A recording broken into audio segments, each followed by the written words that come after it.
ഗുരുർബ്രഹ്മാ ഗുരുർവിഷ്ണു ഗുരുർദേവോ മഹേശ്വരഃ ഗുരുസാക്ഷാത് പരം ബ്രഹ്മ തസ്മൈ ശ്രീ ഗുരവേ നമഃ. ഓം സദാശിവസമാരംഭാം ശങ്കരാചാര്യമധ്യമാം അസ്മദാചാര്യപര്യന്താം വന്ദേ ഗുരുപരമ്പരാം. ഭജഗോവിന്ദം എന്ന് പ്രസിദ്ധമായ മോഹമുദ്ഗരത്തിൽ 10ാമത്തെ ശ്ലോകമാണ് നമുക്ക് ശ്രദ്ധിക്കാനുള്ളത്. വേദാന്തത്തിൻ്റെ പ്രായോഗിക ജീവിത വീക്ഷണം ഉപദേശിച്ചു 9ാമത്തെ ശ്ലോകത്തിൽ. നിന്നിലും എന്നിലും സർവത്തിലും സർവരിലും കുടികൊള്ളുന്ന ചൈതന്യ സ്വരൂപനേകനാണ്. ആ ഒരു ബോധത്തോടു കൂടി ഭേദാജ്ഞാനത്തെ ഉപേക്ഷിക്കൂ, എല്ലാത്തിലും ആത്മഭാവത്തെ കാണൂ എന്ന്.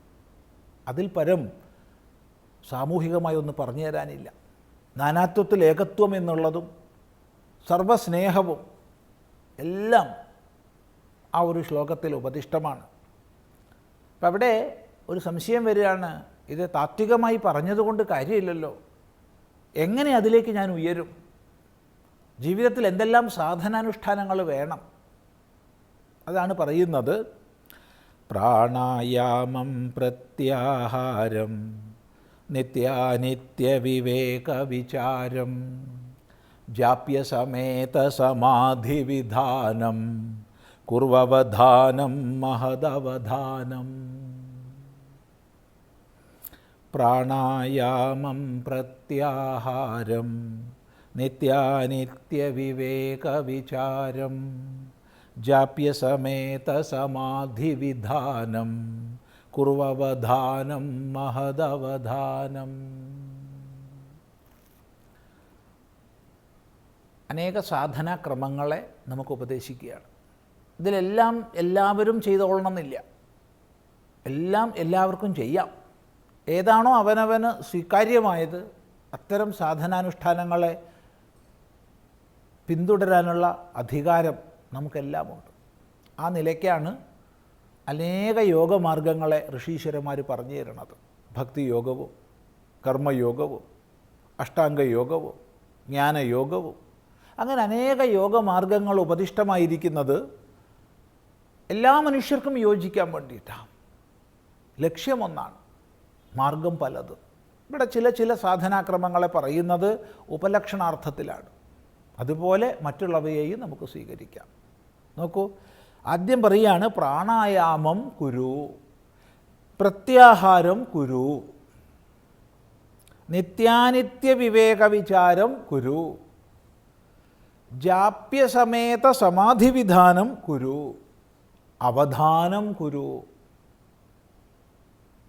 ഇത്രയും പറഞ്ഞിട്ട് പറയുകയാണ് മഹദവധാനം. അവധാനം മഹത്താണ്, മഹത്തായതാണ്. ഇപ്പം ഇവിടെ വ്യത്യസ്തങ്ങളായ സാധനാക്രമങ്ങളെ പറയുന്നതിനോടൊക്കെ ചേർത്തുകൊണ്ട് കുരു എന്നുള്ളത് കൂട്ടിച്ചേർക്കണം. കുരു എന്നുള്ളത് അവസാനത്തെ പാദത്തിൽ പറഞ്ഞിട്ടുണ്ട്. കുർവവധാനം എന്നുള്ളത് ഛേദിക്കുമ്പോൾ കുരു പ്ലസ് അവധാനമാണ്. അപ്പോൾ ആ കുരു എന്നുള്ളതിനെ ചെയ്യൂ, നീ ചെയ്യൂ എന്നുള്ളതിനെ എല്ലാത്തിലേക്കും എടുക്കാം. അപ്പോൾ ആദ്യം തന്നെ പറയുന്നത് പ്രാണായാമം കുരു എന്നാണ്. പ്രാണായാമം മനസ്സിനെ നിയമിക്കാൻ, സ്വാധീനിക്കാൻ, ശുദ്ധീകരിക്കാൻ ഏറ്റവും ഉപയുക്തമായ സാധനാക്രമമാണ്. ഒരു സാധകനെ സംബന്ധിച്ച് അവൻ്റെ ശരീരം, ഇന്ദ്രിയങ്ങൾ, മനസ്സ്, ബുദ്ധി എല്ലാ ഉപാധികളും ക്രമീകൃതങ്ങളാകണം, എല്ലാം ആരോഗ്യത്തോടൊത്തതാകണം, എല്ലാം ശക്തിയുക്തങ്ങളാവണം എന്ന് മാത്രമല്ല അവയുടെ ഏകീകരണം സാധിക്കണം, നിയമനം സാധിക്കണം. ഇതെല്ലാം സാധിക്കുന്നതിന് ഏറ്റവും യോഗ്യമായ സാധനാക്രമമാണ് പ്രാണായാമം എന്നുള്ളത്. പ്രാണായാമം ഒരു മനുഷ്യന്, സാധകന് ആസനസിദ്ധി കൈവന്ന ശേഷം ചെയ്യാനുള്ളതാണ്. ആസനസിദ്ധി കൈവരുക എന്ന് പറയുമ്പോൾ ഹഠയോഗത്തിൽ പ്രതിപാദിച്ച വിവിധതരം ആസനങ്ങൾ സിദ്ധമാകണമെന്ന് പറഞ്ഞിട്ടില്ല. ഹഠയോഗത്തിൽ പ്രതിപാദിക്കുന്ന വിവിധങ്ങളായ ആസനങ്ങൾ, ശീർഷാസനമാകട്ടെ, സർവാംഗാസനമാകട്ടെ, ഇങ്ങനെയുള്ള വിവിധങ്ങളായ സങ്കീർണങ്ങളായ ആസനങ്ങൾ സിദ്ധമായ ശേഷമേ പ്രാണായാമം ചെയ്യാവൂ എന്ന് പറഞ്ഞിട്ടില്ല. അങ്ങനെ പറയരുത്.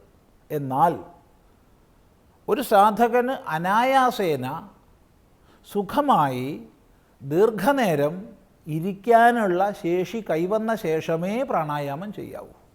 വാസ്തവത്തിൽ ഭഗവാൻ പതഞ്ജലി മഹർഷി തൻ്റെ യോഗസൂത്രങ്ങളിൽ ആസനത്തിന് നൽകുന്ന നിർവചനം ശ്രദ്ധിക്കേണ്ടതാണ്. സ്ഥിരസുഖമാസനം എന്നാണ്. ആസനം എന്ന് പറഞ്ഞാൽ സ്ഥിരസുഖമാണ് ആസനം. അതാണ് നിർവചനം കൊടുക്കുന്നത്. ഏതൊരിരിപ്പിൽ സ്ഥൈര്യവും സൗഖ്യവുമുണ്ടോ അതേ ആസനമാകും. സ്ഥിരത വേണം, ദീർഘനേരം ഇരിക്കാനുള്ള സാധ്യത വേണം. 2, സുഖം വേണം. ആ ഇരുത്തത്തിൽ നമുക്ക് അസുഖം ഉണ്ടാവരുത്, ക്ലേശം ഉണ്ടാവരുത്. അങ്ങനെ സ്ഥിരമായി സുഖമായി ഏതൊരു ഇരിപ്പുണ്ടോ അതിനാണ് ആസനം എന്ന് പറയുന്നത്. അത് അവനവന് ഇഷ്ടമുള്ള ഏതും ആവാം, ഏത് തരത്തിലുള്ള ആസനവും ആവാം. എന്നാൽ പ്രാണായാമാദി സാധനാക്രമം അഭ്യസിക്കുന്ന സന്ദർഭത്തിൽ ശിരസ്, കഴുത്ത്, നട്ടെല്ല് ഇവ 3 ഒരു നേർരേഖയിൽ വരുന്ന ക്രമത്തിലാവുന്നതാണ് ഉത്തമം. സമം കായ ശിരോഗ്രീവം ധാരയൻ അചലം സ്ഥിര എന്ന് ഭഗവാൻ ഗീതയിൽ പറയുന്നത് ശ്രദ്ധിക്കുക. ഇപ്പോൾ ശരീരവും കഴുത്തും ശിരസ്സും സമമായി ധരിച്ചുകൊണ്ട്, അചലമായി ധരിച്ചുകൊണ്ട് നമുക്ക് ഇരിക്കാൻ സാധിക്കണം. അങ്ങനെയുള്ള ഒരു ഇരുത്തം കൈവന്ന ശേഷം പ്രാണായാമം ചെയ്യാം. ഒരു സിദ്ധാസനം ഇന്നതെന്ന് പറയുന്നില്ല.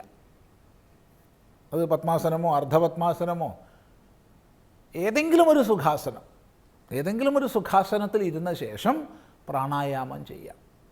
പ്രാണായാമം മനോനിയന്ത്രണത്തിന് വളരെ സഹായകമായ സാധനയാണ്. എന്താണ് പ്രാണായാമം, എങ്ങനെ പ്രാണായാമം ചെയ്യാം, ഈ വക വിഷയങ്ങളെ നമുക്ക് തുടർന്ന് അടുത്ത പ്രാവശ്യം ശ്രദ്ധിക്കാം.